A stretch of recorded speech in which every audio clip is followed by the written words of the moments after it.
ठरलं तर मग या मालिकेच्या येणाऱ्या भागामध्ये आपण पाहणार आहोत की इथे सुमनने प्रियाला नागराज बरोबर पाहिलंय. त्यामुळे तिला आता समजलं की प्रिया ही तोच आहे आणि सगळ्यांसमोर आता तिचं सुमनने चांगलाच भांडा फोडलेला आहे. आणि काय नक्की झालंय ते या भागात पाहूया. इकडे प्रिया वेशभूषा बदलून काळे कपडे घालून ती त्या रूम मध्ये शिरलेली आहे. तिला कोणी ओळखू नये म्हणून तिने स्वतःची वेशभूषा बदलली आहे. इथे मही पण त्या रूम मध्ये अडकलेला आणि ते बाहेर पोलीस आणि अर्जुन आणि सायली आलेले आहेत. इकडे प्रियाने नागराजला आधी सांगितलं असं की सुमनला पहिलं बाहेर काढा, त्यानंतर मी त्या रूम मध्ये एंट्री करीन. ज्यावेळी नागराज सुमनला घेऊन जातो पण सुमनचं लक्ष प्रियाकडे जातं आणि तिला त्यांनी पाहिलेलं आहे. प्रिया त्या टायमाला बॅक साईडनं आली आणि तिने महिपंतला तिकडून काढून त्या टायमाला इथे अर्जुन, सायली आणि पोलिसाची आतमध्ये एंट्री झालेली आहे. पण त्या टायमाला इथे महिपंत प्रियाचा काय ऐकत नाही, तो तिचा हात सोडून तिकडनं पळून जातो.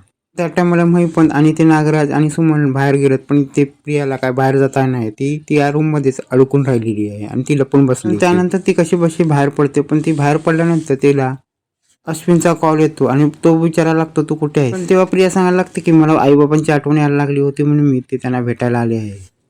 पण तेच तिचं बोलणं आता तिच्या अंगाशी येणार आहे. ते अश्विन कल्पनाला सांगतो की प्रिया ही तिच्या आई वडिलांच्या घरी गेली. ते कल्पना सांगते की प्रियामध्येच आणि इतक्या रात्री ती घरी का जाईल, मला काहीतरी गडबड वाटते. ते कल्पना अश्विनला सांगायला लागते की तू रविराजांना फोन कर आणि सांग काय ते. तेव्हा अश्विन रविराजांना फोन लावतो. तिथे रविराज बोलायला लागतो प्रिया इथे आलीच नाही, उलटे सगळे आता सुमनला बाहेर बघायला गेलेत. त्याच टायमाला इथे कल्पना आणि अश्विन हे प्रियाला बघायला जातात. त्या टायमाला बाकीचेही सुमनचा शोध घेण्यासाठी गेलेले असतात. तर अस्मिता अश्विनला सांगते की मी बाहेर पडली होती तेव्हा ही प्रिया काळे कपडे घालून तिकडनं निसटलेली होती आणि ही कशासाठी बाहेर गेली मला का माहित नाही. इकडे अश्विनला विचार पडतो की काहीतरी गडबड आहे, आपण बाहेर पडलं पाहिजे प्रियाला शोधायला.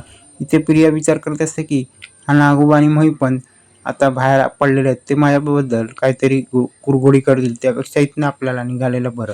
मी जाते माझ्या नवऱ्याच्या घरी आणि मी त्याला पट्टी पडवते आणि सांगते की त्यांनी मला इथे किडनॅप करून ठेवलं होतं. ते नागराज घरी आलेले आहे आणि आपण कुठल्या ह्याच्यामध्ये लफड्यामध्ये अडकू नये म्हणतो. घर येऊन लपलेला आणि त्याच्या पाठोपाठी ती आता प्रिया पण आलेली आहे. ती घरी आल्यानंतर प्रिया विचार करते हा नागोबा तर घरी आलेला आणि पण हा मही पण कुठे सटकलेला आहे, तिला काय समजत नाही आणि ती विचार करते मरू दे. प्रिया बोलते मरू दे आणि ते ताबडतोब घरामध्ये शिरायला पाहते आणि ती मागच्या दारातून कशी बशी घरात शिरायला पाहते. त्या टायमाला सुमन तिकडे निघाले आणि तिचं लक्ष आता त्या प्रियाकडे आणि ती विचार करते की समोर दरवाजा असून ही पाठच्या खिडकीतून काय येते आणि सुमनला इथे कळत नाही की हा प्रकार काय चालला आणि ती मुळातच घाबरलेली आहे. त्या टायमाला ती सुमन रविराजांना फोन करते आणि बोलते मी आता घरातून बाहेर पडलेली आहे, तुम्ही लवकरात लवकर इकडे या. त्या टायमाला इथे अर्जुनला रविराजांचा कॉल आला आणि ते सांगायला लागतात की इथे सुमन घराच्या बाहेर अडकलेली आहे दरवाजावर आणि आपण लवकरात लवकर तिकडे जाऊया. इकडे मी पण जेव्हा साक्षीकडे येतो तेव्हा तो विचारतो की तू इथे का आलीस. तो इथे साक्षी सांगायला लागते की मला इथे नागराज आणि प्रियानेच यायला सांगितलं होतं. इथे मी पण साक्षीला सांगायला लागतो की तू त्यांचं काय ऐकू नकोस, मुळात ती लोक आतल्या गाठीचे, त्यांनी मला किडनॅप करून लपून ठेवलं होतं. आणि मी पण सांगायला लागतो की तुझ्याशी ते खोटं बोलत होते. तेव्हा साक्षी गडबडते आणि ती सांगायला लागते तुम्ही मग कसे सुटलात. तेव्हा इथे मी पण सांगायला लागतो. तेव्हा इथे साक्षी सांगायला लागते की मी पण इथे गडबडलेली आहे आणि मला कळलं की तो सचिन हा त्या अस्मिताचा नवरा आहे आणि त्याच्या सचिनशी माझा अफेअर आहे हे नागराजला समजलं होतं आणि त्यांनी मला त्यानंतर ब्लॅकमेल करायचं ठरवलं होतं.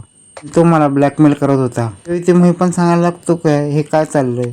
आता डोक्यावरनं पाणी गेलं आणि तो सांगायला लागतो तू इकडनं सटक, आता इथे पोलीस येते. आणि मी पण सांगायला लागतो की त्यांना तुला पकडून द्यायचा प्लॅन चालू आहे.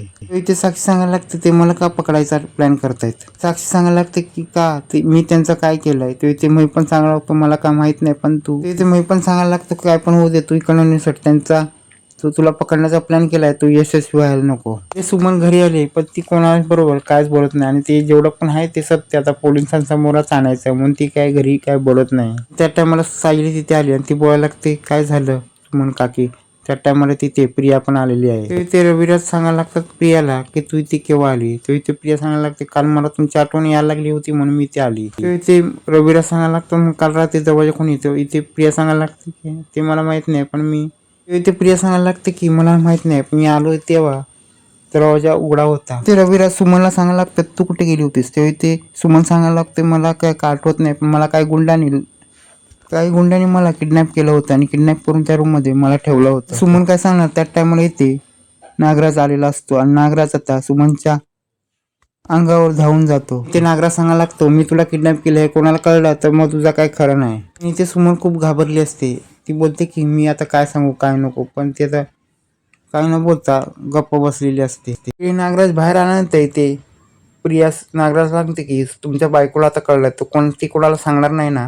तेव्हा ते नागराज सांगायला लागतो, मला माहित नाही ती काय ते सांगेल ते, पण मी तिला अशा अवस्थेत ठेवलं ती काय बोलणार नाही. ते प्रिया सांगायला लागते झालं, पण आता आपल्याला ह्या महिपंतला शोधलं पाहिजे. या महिपंतला जर शोधलं नाही तर तुमचं आणि माझं काय खरं नाही. ते नागराज सांगायला लागतो गप्प बस, तुझ्यामुळे हे सगळं झालंय. ते प्रिया बोलायला लागते माझ्यामुळे झालंय. ते प्रिया सांगायला लागते की त्या सुमनने मला पाहिलं नाही, पाहिले ते तुम्हाला, आणि ते तुम्ही काय ते बघून घ्या. इकडे सुमन सांगायला लागते की मला जेव्हा किडनॅप केलं होतं तरी नागराज घरात नाही गेला नाही, तिथं सुमन पोपटासारखी बोलायला लागते आणि ती सांगायला लागते असं सगळं सुमन सांगायला लागते असं सगळं, आणि ती सांगायला लागते ज्यावेळी मी तिथे बेशुद्ध होते तेव्हा ते प्रिया सांगायला लागते, जेव्हा मी बाहेर येत होते तेव्हा ते प्रिया काळे कपडे घालून तिकडे गेली होती. सुमन फ्लॅशबॅक मध्ये जाते. हे सगळं आता रविराजांना सांगत आहे. ते सुमन त्या रविराजांना सगळं सांगते आणि ती सांगायला लागते की मला जेव्हा किडनॅप केलं होतं तेव्हा इथे प्रिया आलेली होती. सुमन सांगायला लागते की मी त्यांचं बोलणं ऐकलं होतं की महिपंतला आपण इकडनं गायब करूया, कारण की त्याला गायब केलं नाही तर आपलं पण भांडं फुटेल. आणि ते सुमन सांगायला लागते या सगळ्यामध्ये आता तन्वीचं पण काही इन्व्हॉल्वमेंट आहे ते तुम्ही पाहायला पाहिजे. नागराज घरी आल्यानंतर ते सुमन पुन्हा एकदा बोलायला लागते, सांगायला लागते या दोघांनी नागराज आणि प्रियाने या महिपंतला किडनॅप करून ठेवलं होतं. आणि ती सुमन सांगायला लागते की मला पण त्यांनी किडनॅप करून ठेवलं होतं आणि मला कळलं होतं की प्रिया पण या सगळ्यामध्ये इन्व्हॉल्व आहे. आणि प्रियाचा आणि नागराजचा आता कच्चा चट्टा चांगलाच खोललेला आहे आणि त्यामुळे आता नागराजला बोलायला काहीच चान्स राहिलेला नाहीये. प्रियाचा आणि नागराजचा कच्चा चिट्टा समजल्यानंतर आता फायनली आता रविराज काय नाही घेणार, आपले पाणी रंजकच होणार आहे.